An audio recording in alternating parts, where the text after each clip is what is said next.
The first test for Australia's new workplace minister arrived before he was sworn into the job.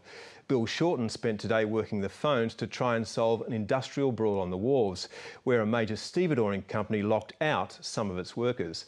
Late this afternoon, the union agreed to a month-long pause in hostilities, but business thinks this is another sign of deep problems with the law. Hayden Cooper reports.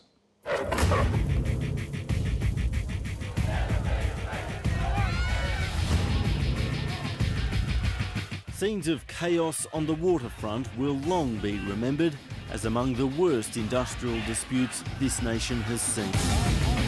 And to this day, a deep distrust lingers between workers and bosses. The timing of these strikes are not by accident. Just before the Christmas break, one can see that the strikes have been planned to have maximum disruption. We've hit them with the feather duster and they've come back and hit us with a sledgehammer, and it's a completely disproportionate response. This is a dispute that stretches across the continent, from Port Kembla on the east coast to Fremantle and Bunbury in the west, and it has a certain ring to it because at its core is a man who's seen it all before. Chris Corrigan, the former Patrick Stevedores boss who took on the unions a decade ago, is now the chairman of POAG Stevedores, a company that's just locked out workers at 3 sites. I don't think it's a surprise that we've got another industrial dispute on the wharves. It's an industry which over the years has generated a lot of industrial conflict, and of course Chris Corrigan has been part of some of the most famous instances of disputation we've seen in that particular industry. This was the tipping point in the dispute at Port Kembla. A helicopter flies in non-union management to unload a steamer full of cars, breaking the union picket line. To use a B-grade stunt like choppers coming in like some B-grade Hollywood movie didn't impress anyone. The only points he scored here are frequent flyers, and he's lucky to get those. They're not the way that we do things in Port Kembla. We'd like to do things around a negotiating table.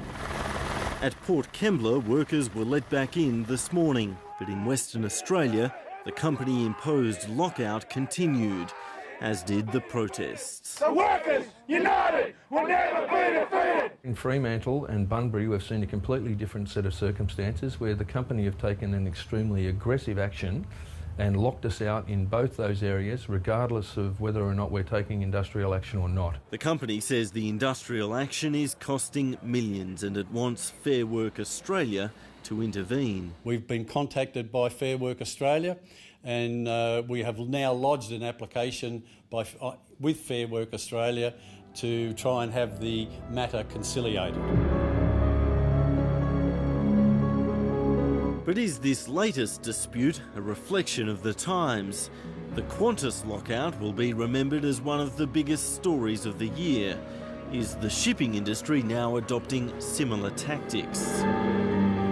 No, I think there are massive differences, because between aviation and maritime, but it is interesting how quickly the government did react once Qantas took the action that it did.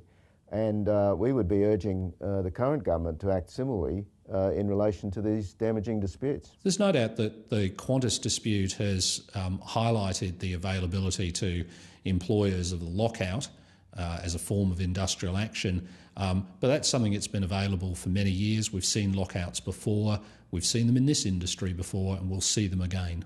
Professor Andrew Stewart lectures in industrial relations at the University of Adelaide. He rejects the industry claim that workplace disputes are on the rise. We've got a number of agreements coming up for renewal at the moment. It's no surprise to see that we're having some disputation. But if we look at the figures on industrial action, they're pretty clear. We're still operating at pretty much record lows. I'm William Richard Shorten. It doesn't make this man's new job any easier. Bill Shorten's most important task in the next year will be handling a review of the Fair Work Act.